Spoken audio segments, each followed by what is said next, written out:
is after this is Scientology event, and I just wanted to ask you some questions. So, what happened before the event?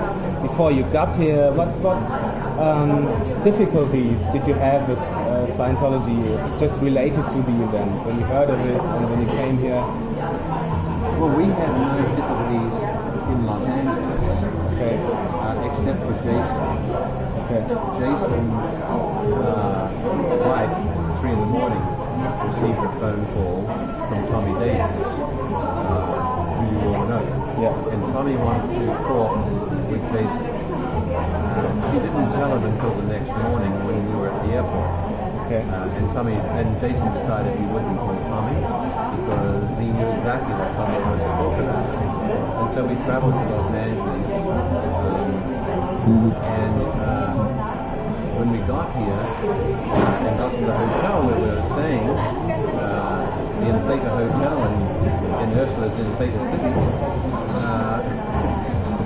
we noticed that several of the people who were on the plane were also at the hotel.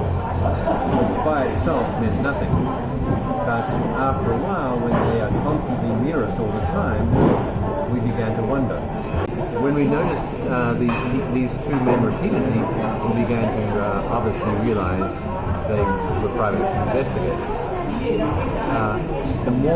The first morning we were here, we learned very early that at 3 in the morning, American Express allegedly had telephoned the hotel and ascertained the room numbers of Mark and Jason's rooms.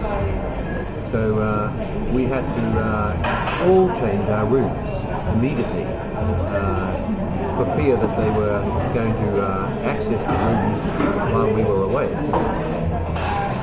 When we had our meeting at the trade union hall, there were demonstrators outside from Scientology, and inside, well, let me back up a moment.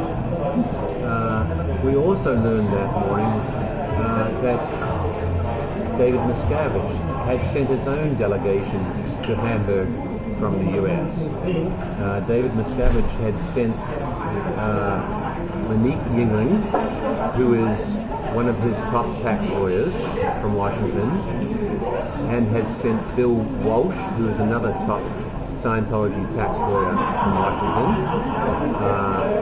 along with Hendrik Moxon, who is the lead attorney from within OSA, and also Tommy Davis and Kristen Rodriguez, who until recently at least has been babysitting, shall we say, Katie Holmes, her children. Is there a difference? And they had a job to do apparently, and that was to stop the Congress. And they went to court.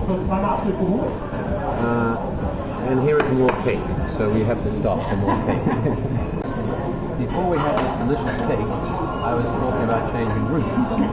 And we changed rooms.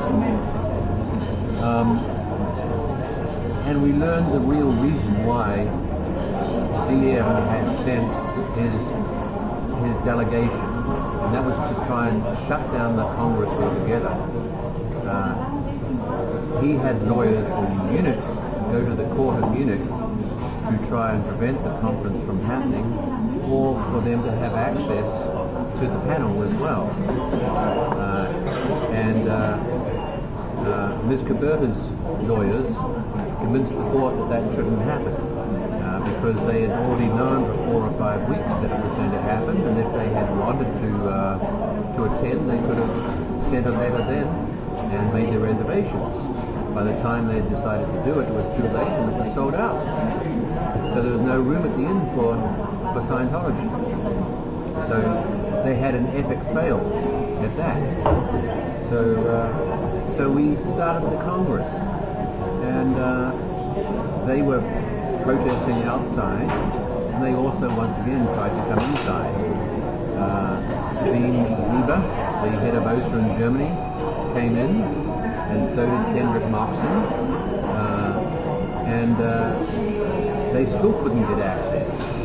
Mr. Moxon approached two of the employees at the working group on Scientology. He demanded their passports, he demanded their identification, because Mr. Moxon was going to sue them. For some reason, Mr. Moxon, the Los Angeles lawyer, thinks he can come to Hamburg, to entheta city, and demand identification and passports and file lawsuits. But they said no, and he had to go away. And so, both in the courts and at the Congress, VM and his delegation had an epic fail and went home empty-handed for lower ethics conditions 10.